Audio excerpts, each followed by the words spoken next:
Today we're joined with the man, the myth, the legend, John Petrucci of Dream Theater. How you doing, John? What's up, Nick? Why am I so large? I don't know, dude. Your beard is magical, by the way. How did do you have any? I can't. It's not for me. I can't. This facial hair doesn't work because it just doesn't grow. But how do you keep that beard so majestic at that point, John? I have a very strict diet of small mammals. That makes sense. Yeah, exactly. Fair About 5,000 grams of protein a day. Damn, dude. Do you? I mean, you seem in very good shape. Like, do you work out daily and stuff like that? I know that now you don't eat 5,000 grams of protein a day, but just as a side note, like you're pretty, like you're buff. Like, do you work out every day? Like, what's your kind of routine? Yeah, I got into that a while back, and kind of caught the bug of doing that. And there was one point where I really was lifting heavy and getting kind of big, and I'm kind of not doing that anymore. I'm doing like a little bit different style of working out, but still, trying to keep good weight. So you feel good on stage and Right. look good, and still weight training and stuff, but not the crazy like heavy stuff I used to do. I got you. Unfortunately, causes injuries. Oh, okay, yeah, that's not a vibe. I mean, just a curious question. I mean, I'm sure it helps obviously endurance on stage. Does it help at all with guitar? Like even in terms of maybe like I don't know, even when it comes to really fast picking parts and things like that, like having a lot of muscle, does that help in a weird way? I don't know. I don't know if there's a connection there.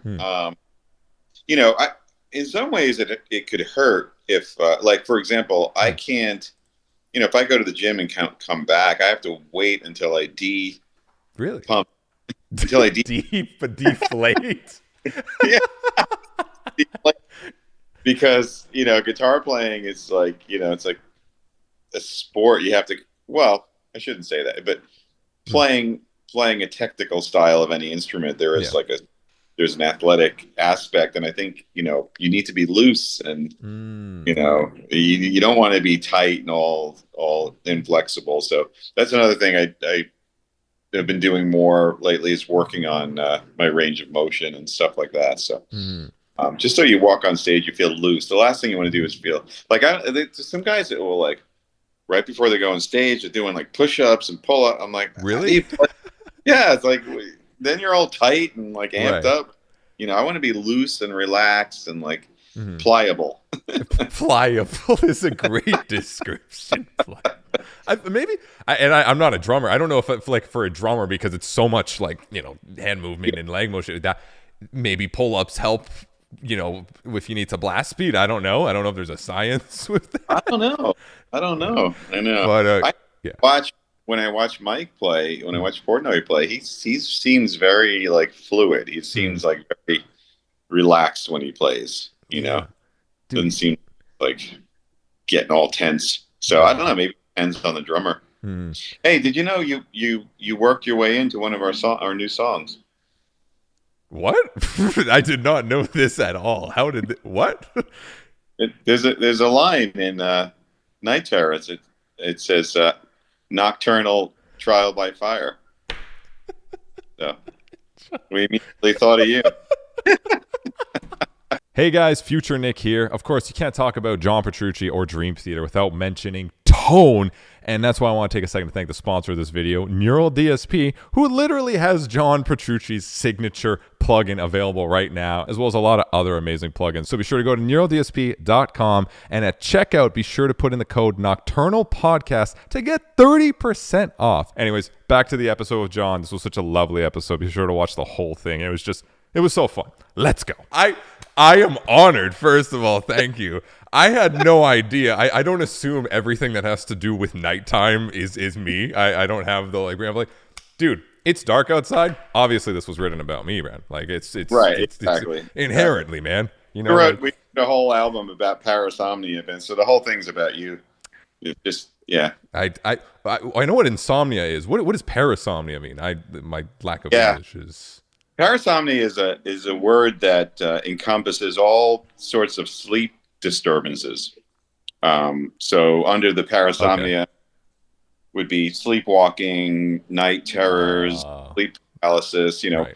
We wrote a song basically about all those different things. Mm. Sleep deprivation, seeing the Hat Man when Mm.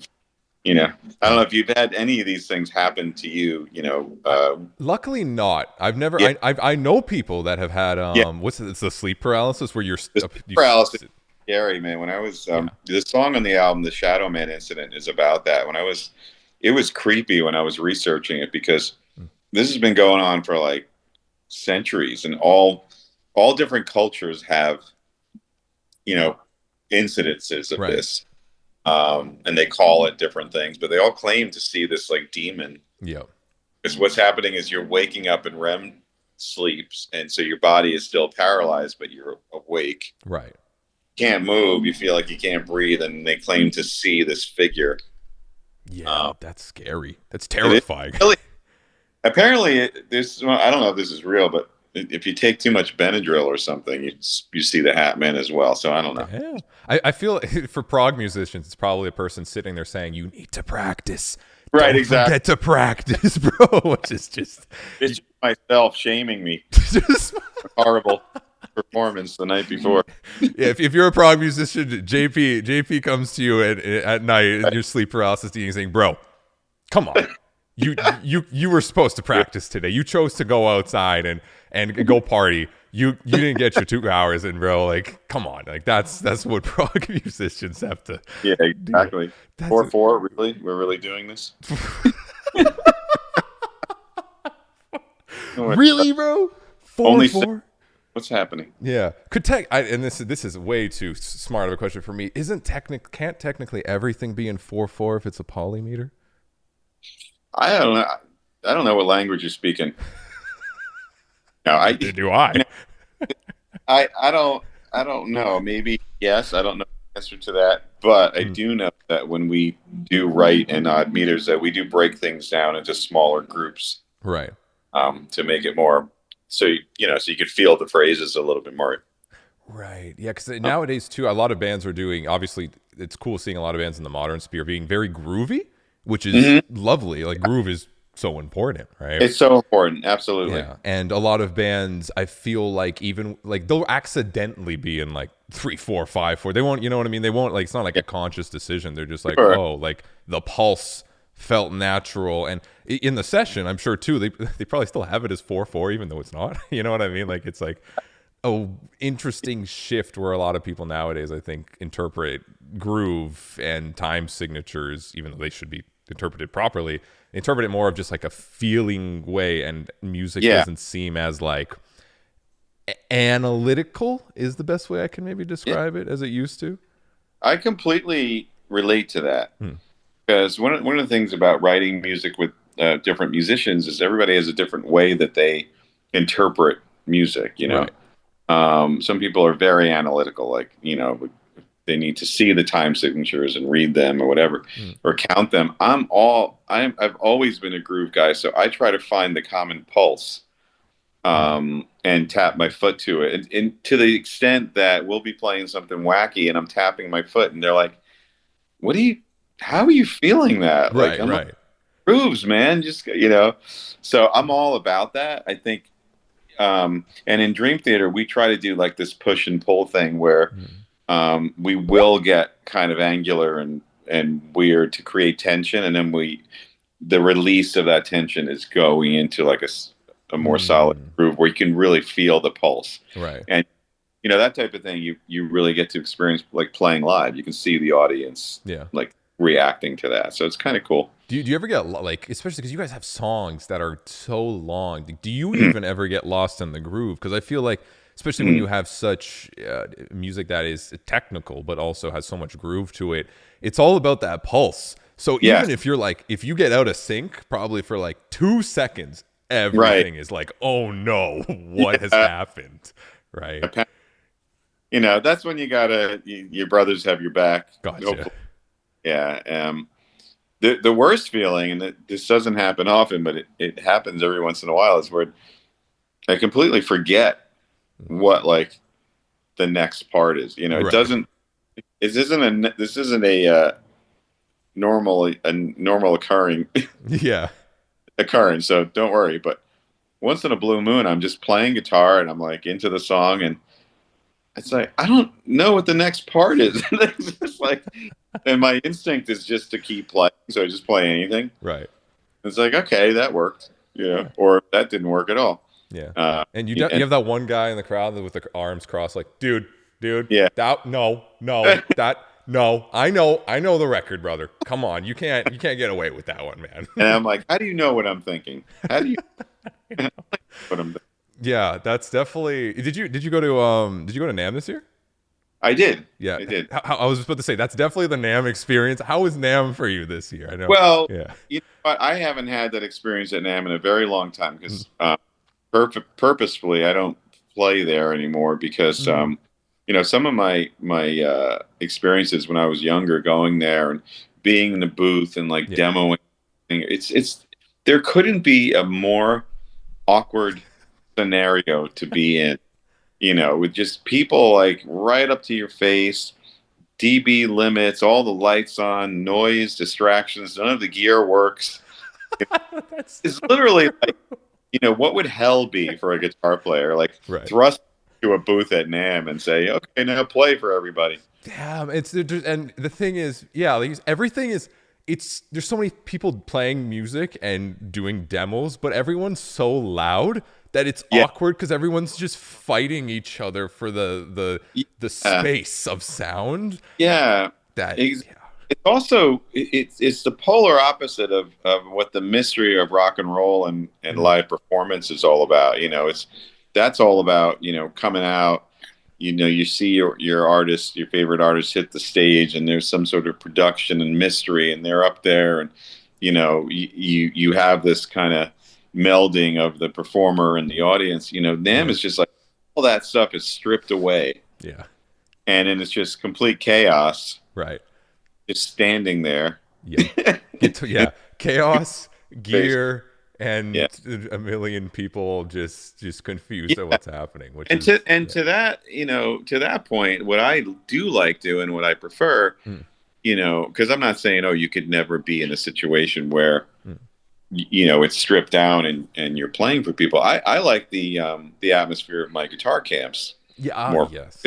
That is a similar thing where, people get to just kind of mill around and hang out with their favorite artists or influences or whatever and learn from them and sometimes play with them. But it's in a setting that's it's more camp-like, it's more friendly. There's so much camaraderie and vibe.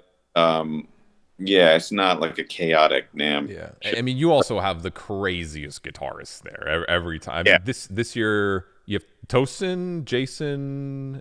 Oh God, I forgot everybody else. I know Tosin and Jason's there. Put up a list of all the the list. Insert list editor. But it's going to be fun. I mean, not to I don't mean to gratuitously plug my camp, but it is a great event. The next one is it's this year in August in Vegas. I know you might be thinking August in Vegas. It's a party time, dude. But it's at this amazing resort, and we'll all be inside in the AC enjoying it. Do you have, when it comes to obviously like being a legend of guitar, of prog, of metal, of all of it, like do you have any guitarists that you look to nowadays that are kind of part of like the new young gun of kids that are, because guitar, like, dude, there's like 10-year-olds now that even blow my mind. God. And I'm like, how are you so good at guitar? I know. Yeah. I mean, a lot of the guys and girls I have, as guests on my camp, they're literally there because I'm a fan of theirs. You mentioned a couple of already, there's always new ones coming along. It blows my mind the level of skill that some of these young people have. I mean, literally like 8-year-olds and 10. The guitars are bigger than them, and like, I'll never forget. I wanted, what was it? It was Lost Not Forgotten. This section, me and Jordan and I were like writing. It's like, this is going to be the hardest thing that we ever played in our lives. Right. Be the 6th grade. And we finished it, and it's like, we're so proud of ourselves. Oh, that part is sick, And then like a couple of years later, you literally see like an 8-year-old little girl who's smiling, playing it like it's just like playing a video. Like there's nothing, there's no effort. Like and so I don't know. Yeah. It's crazy the level of skill on electric guitar that there. It's amazing. Yeah. I know you guys mentioned writing like kind of fun, more technical tracks. Do you have any tracks, because your guys' catalog is so massive, where you guys are so proud of that you almost wish got a little bit more love because of how much like work it specifically went into that song? I guess I'd have to think about that one.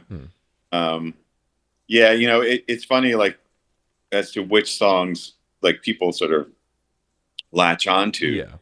Relate to, and which they don't. You're like, come on, Come on. give it a chance.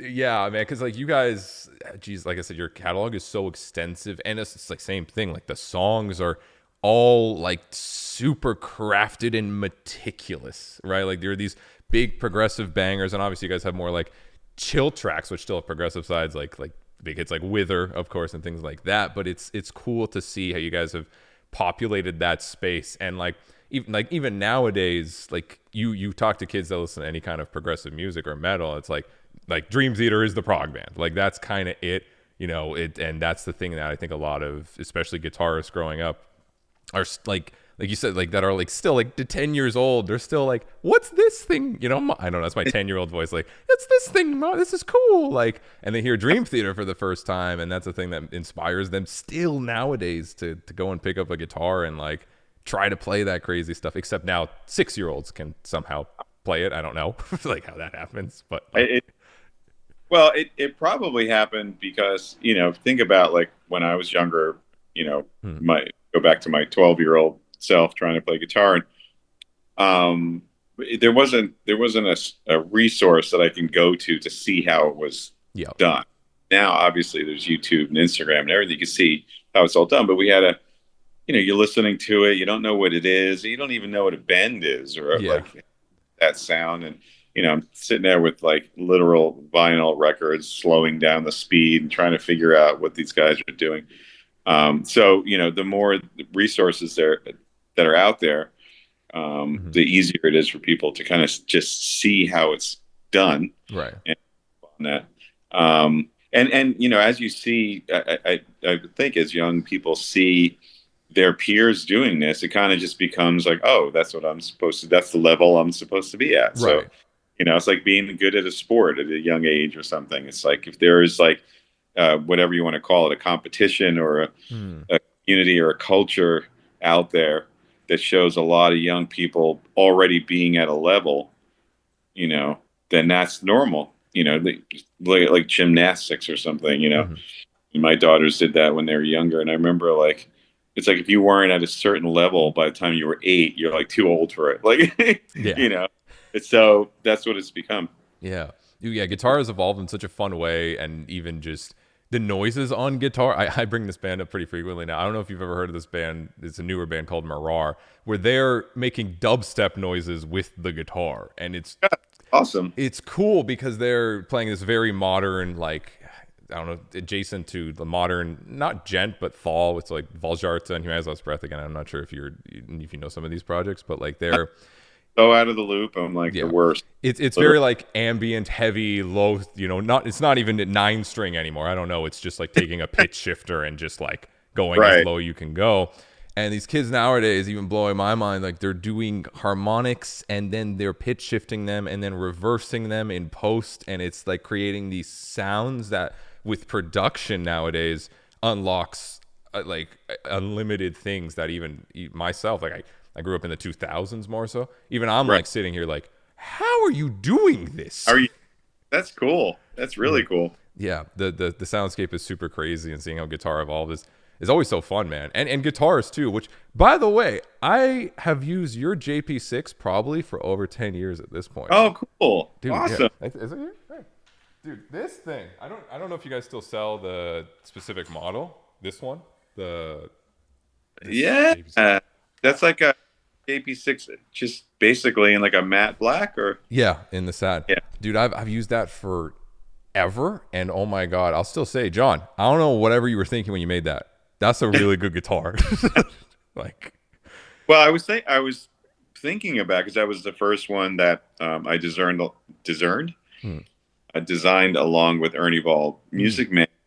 What I was thinking was of trying to sort of correct or address all of the things that kind of bothered me about just standard, right. electric guitar. So everything from having to do with the position of controls and the shape of the neck and the contour of the body, just to make it easier to play. Just thinking about, like, if I could design, like, I don't know, you could take anything, like the perfect jacket, like what would it Yeah. be? Or whatever sport you're in, the perfect golf club, like what would it be? What are the things I like? When I play a guitar normally, I don't like the way the bridge feels. It kind of like this sharp edges and they dig into my hand. Yep. Oh, well, all the corners of everything. So that was my approach going in. And it's been so much fun, and it's been over 25 years that I'm with Ernie Ball Music Man now. We came out with the Majesty. Dude, that eight string Majesty, John, is so smooth. Because I know Robert, who's a gem at Ernie Ball. He always hooks me up with some stuff. And when you guys were launching that initially, I think it was a couple years ago, he sent me to demo that, and I was even sitting here like, this is so cool, dude. It's weird because it's 8, but it feels very light. Like, it doesn't feel very heavy and compact, like thick.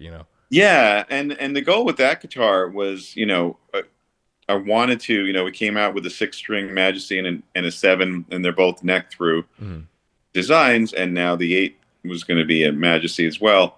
And my goal was, like, thinking about fast forwarding to a concert. If I had to play a song with a 6 and then all of a sudden get handed an 8-string, which happened, a few tours ago, I don't want it to feel like some crazy different instrument that I'm not used to, the shape of it, the feel of it, the weight of it. Right. So yeah, we besides like the multi-scale neck and the fan frets and everything, we tried to really make it feel like a Majesty. So you don't get that hiccup of trying to adjust. It's one thing if you're in the studio, but if you're playing live and the song counts off and you got to kick in, I want that weird feeling of, what is this thing?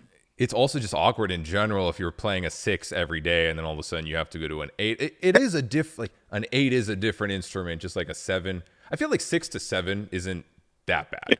Yeah, it's not. Yeah. But even 7 to 8, for some reason, just like if you're about to get in for a clunky time, like it's just like if you're like really good at a video game and like you have all the controls down and all of a sudden everything is like not as, like it takes a second to adapt. You're like, there's so much here to like. Right.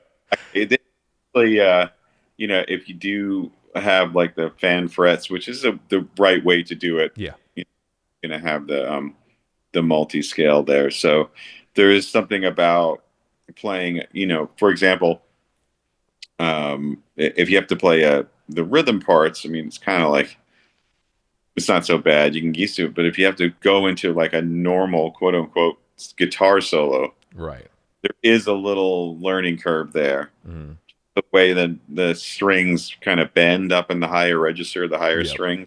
Yeah, it just, sometimes doesn't feel exactly the same. So there is that. Yeah, I notice a lot of guitarists now too, like, because it used to be the war of 8, 9 string, then the 10 string, like it doesn't stop. It just keeps going. Yeah.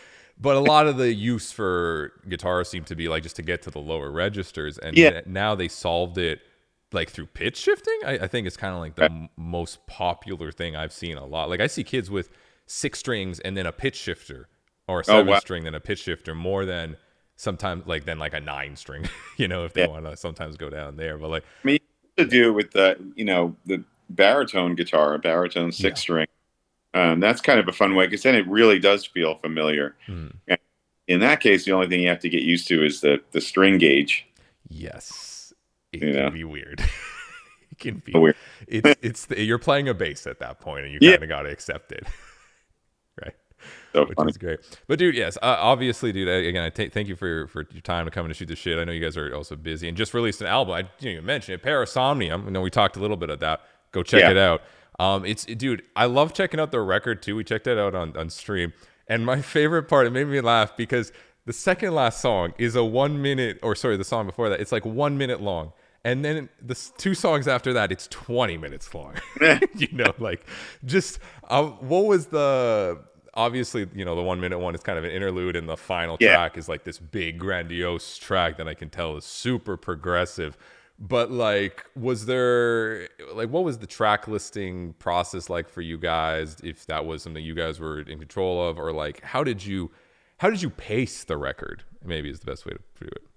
Well, some of the things kind of are self-explanatory. Like we went in with this Parasomnia theme that I'd come up with and presented to everybody about having a record, you know, where everything was tied in lyrically to all the sleep disturbances and stuff we talked about before. Then when we started writing the record, you know, Portnoy was like, oh, we should take it a step further, like make this more conceptual, kind of link the songs, like have these themes, because we would be playing these cool themes in all different formats.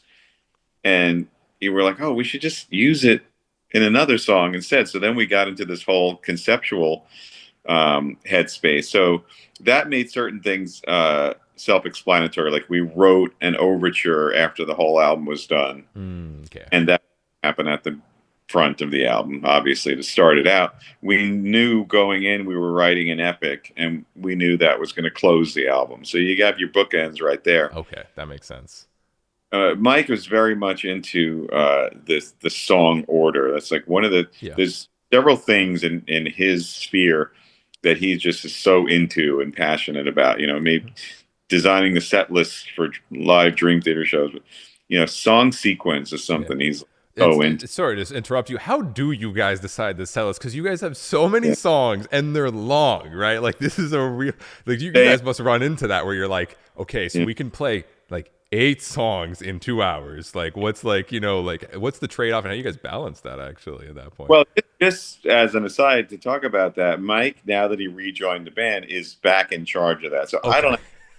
That's his problem. That's his problem. I can tell you, in the period of time that he was out of, I had like a whole Excel sheet with like every song, every record, you know, what the set length was supposed to be, and you kind of do this math equation while trying to come up with a show that flowed in a cool way, and right, a little story to it, a beginning, middle, and end, and you know, and try to get a balance of catalog and new stuff. So it's not easy when you're a band that's has a 40-year career, 16 studio albums. 40 years, man.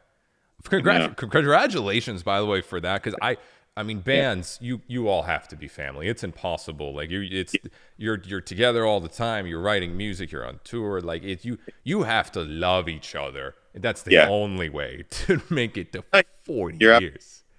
And we do, and we have so much fun doing this. And you know, I think that's what like it.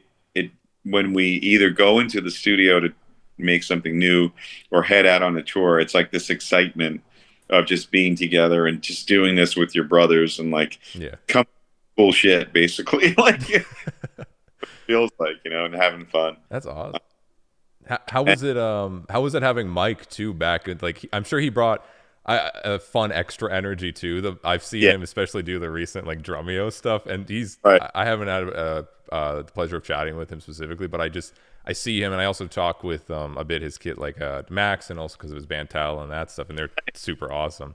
But Mike, I know, has just this very fun kind of energy to him, which I'm assuming must be nice on tour too, to have someone that's kind of just like exactly. Where, you know, I mean, we've been playing together since we were 18 years old, you know.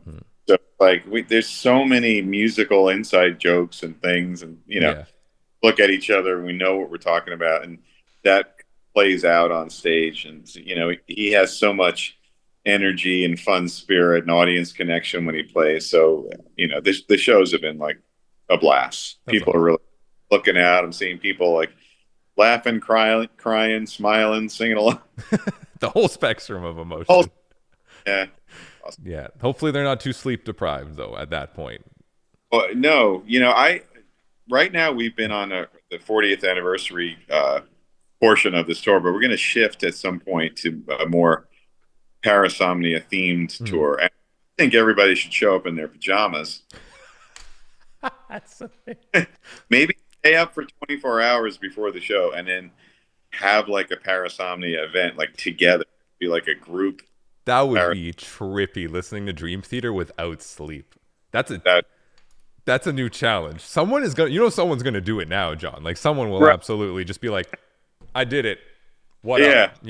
It was cool. It was trippy. I saw things. Manifesting.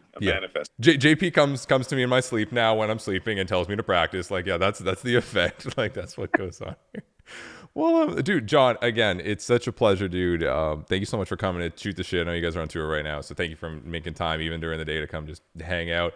Chat, again, Parasomnia, go check it out. Show Dream Theater love. Show John the love. Go check out his guitar camp as well. Don't forget that, as well as his guitars, which I also used for my entire, basically half of my life. So, John, dude, thank you for coming to shoot the shit, man. It's always a pleasure chatting, bro. I appreciate it.